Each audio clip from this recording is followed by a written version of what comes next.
चिराग पासवान जो हमारे लोक जनशक्ति पार्टी के राष्ट्रीय अध्यक्ष हैं, उनका इतना जनाधार है कि आने वाला समय 2024 में तो 40 की 40 सीट जीतेंगे ही। चिराग जी ही हमारी नैया को पार करेंगे और 2020 में अकेले चुनाव लड़ करके जहां जहां जदयू के प्रत्याशी थे, वहां निश्चित रूप से चिराग पासवान जी ने इनको तीसरे नंबर का पार्टी बनाया और 2025 में इनका सफाया है। 40 का 40 सीट इंडिया जीतेगी, तो ये सपना है मात्र।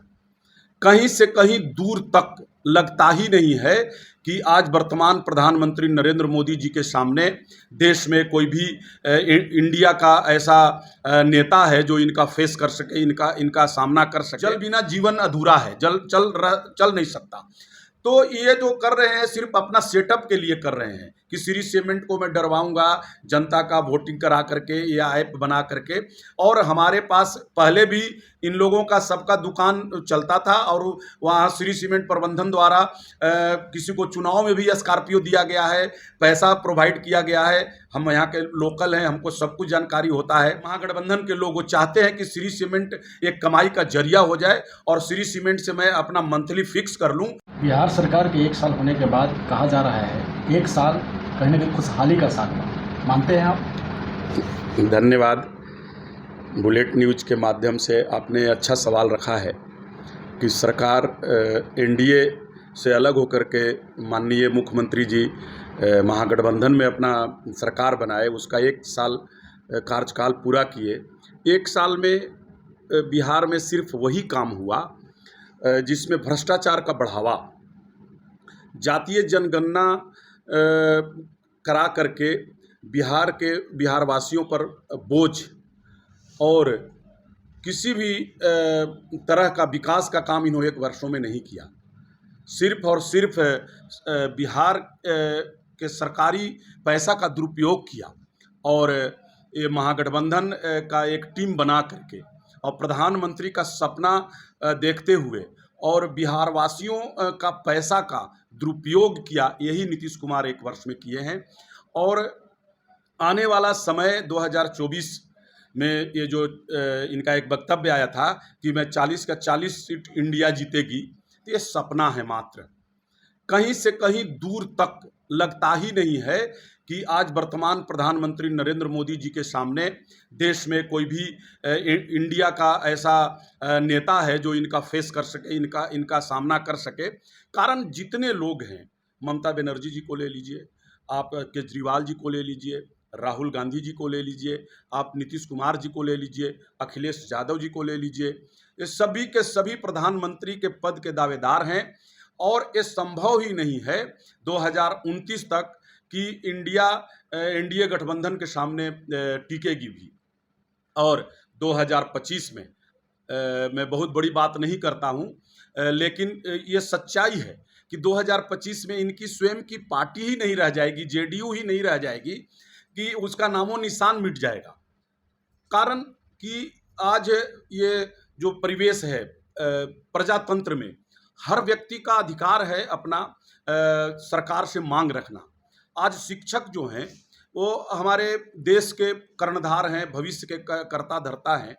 और हमारे बिहार राज्य में शिक्षकों के साथ जो बर्बरता नीतीश कुमार जी किए हैं, तो अब इससे इनका कार्यकुशलता का भी ये पता चलता है कि आप कितना कार्य कर रहे हैं। जहां के शिक्षकों पर लाठीचार्ज, आंसू गैस का उपयोग हो, जो अपना अधिकार की लड़ाई लड़ रहे हैं, तो ये कैसे आपकी कैसी सरकार? ये तानाशाही से सरकार नहीं चलता है।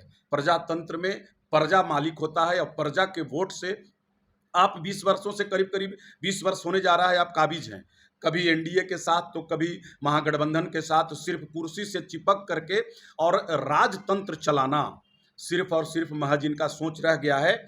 और किसी भी रूप में ये आने वाला जो 2024 का चुनाव है, ये सिर्फ सपना देखें। और जितने भी पार्टी हैं, वो पार्टी के सभी राष्ट्रीय अध्यक्ष हैं, वो सपना देख रहे हैं प्रधानमंत्री का।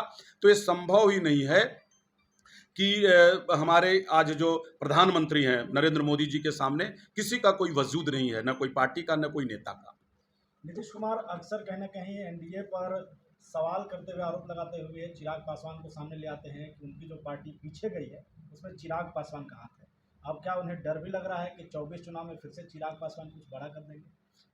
एकदम।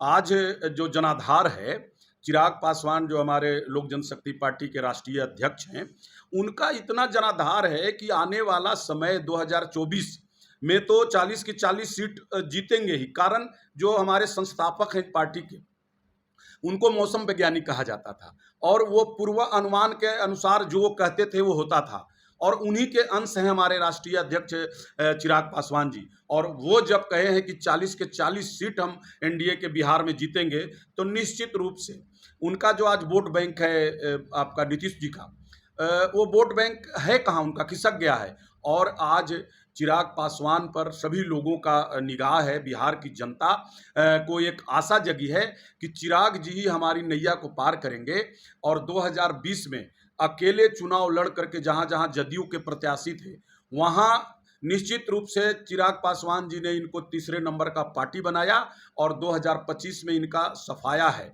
और हमारे राष्ट्रीय अध्यक्ष चिराग पासवान जी आने वाला 2025 में बिहार में उनकी नेतृत्व में, उनके गठबंधन में, जिस गठबंधन में रहेंगे उस सरकार बनेगी। और जो विजन है बिहार फर्स्ट और बिहारी फर्स्ट का, और उस विजन के माध्यम से आने वाला समय में वो बिहार के मुख्यमंत्री बनेंगे और उनके नेतृत्व में सरकार बनेगी। और निश्चित रूप से 2024 में भी वो 40 के 40 सीट जीतेंगे और 2025 में भी ये सरकार और जदयू पार्टी का नामो निशान नहीं रहेगा और चिराग जी बिहार के मुख्यमंत्री होंगे और एनडीए की सरकार बनेगी। औरंगाबाद में आप काफ़ी सक्रिय हैं, औरंगाबाद से राजनीति भी करते हैं। औरंगाबाद में पेयजल की समस्या है, उसे लेकर के महागठबंधन के कुछ नेता श्री सीमेंट का आरोप लगाते हुए सर्वे करवा रहे हैं, कैसे देख रहे हैं इस बात? मैं पहले भी इसमें बोला था आपको कि ये जुमलाबाजी है।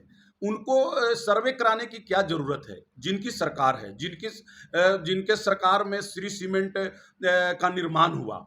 आज जो औरंगाबाद में जल संकट है, उसका सबसे बड़ा कारण है भूगर्भीय जल का दोहन, और वो भूगर्भीय जल का दोहन श्री सीमेंट फैक्ट्री द्वारा किया जा रहा है। तो आप सरकार में हैं, आपकी सरकार है, आपको ये जनता तो चाहती है कि जल संकट हमारा समाप्त हो। सबसे बड़ा समस्या है औरंगाबाद शहर का। आने वाला 10 वर्षों के बाद लोग शहर को छोड़ करके गांव में शिफ्ट हो जाएंगे, कारण जल बिना जीवन अधूरा है, जल चल नहीं सकता। तो ये जो कर रहे हैं सिर्फ अपना सेटअप के लिए कर रहे हैं कि श्री सीमेंट को मैं डरवाऊंगा जनता का वोटिंग करा करके या ऐप बना करके।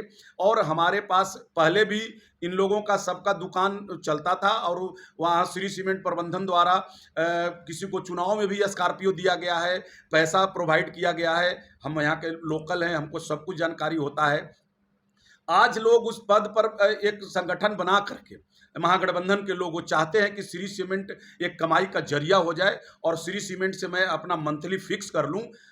यदि वो सही जनता का रहनुमा हैं, जनता का सेवा करना चाहते हैं, जनता को जल संकट से उबारना चाहते हैं, तो आप डायरेक्ट सीएम से मिल करके और ये समस्या को रख करके, और कोई भी फैक्ट्री का नियम होता है, कहीं भी उद्योग लगता है तो नदी से पानी लेना रहता है, आप उसको व्यवस्था कराइए और जो भूगर्भीय जल का दोहन श्री सीमेंट फैक्ट्री द्वारा किया जा रहा है उसको बंद करवाइए।